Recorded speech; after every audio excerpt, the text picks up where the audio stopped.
Un couple marié, qui venait de rentrer de lune de miel, avait décidé d'acheter une maison. Le couple était très heureux, car ils avaient réussi à obtenir la maison à bas prix. Elle était dans un quartier agréable, à proximité de la ville, et pas très loin d'un centre commercial. Un jour, le mari passait dans l'entrée, lorsqu'il a repéré un crayon rouge gisant sur le sol. Le couple n'avait pas d'enfant, alors le mari se demandait d'où venait ce crayon de couleur.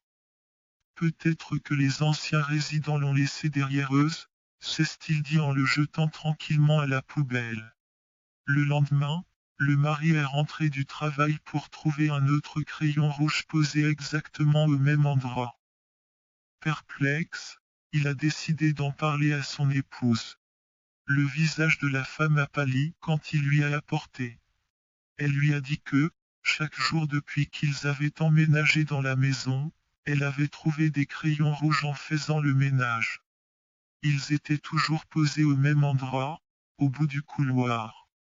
Le mari était debout dans le corridor, se questionnant sur cet étrange phénomène, lorsqu'il a remarqué quelque chose d'anormal.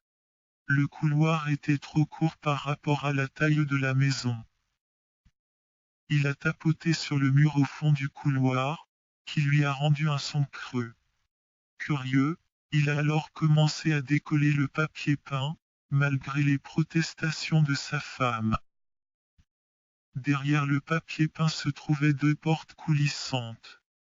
C'était comme si quelqu'un avait soigneusement caché l'entrée d'un placard ou d'une petite pièce. Mais le mari s'est rapidement aperçu que les portes avaient été clouées. Il est alors allé se procurer un marteau dans sa boîte à outils et a entrepris d'arracher les clous un à un. Après avoir retiré le dernier clou, il a ouvert lentement l'une des portes pour révéler la petite pièce cachée. Regardant à l'intérieur, ils se sont aperçus que les murs blancs du petit espace étaient couverts de mots griffonnés au crayon rouge.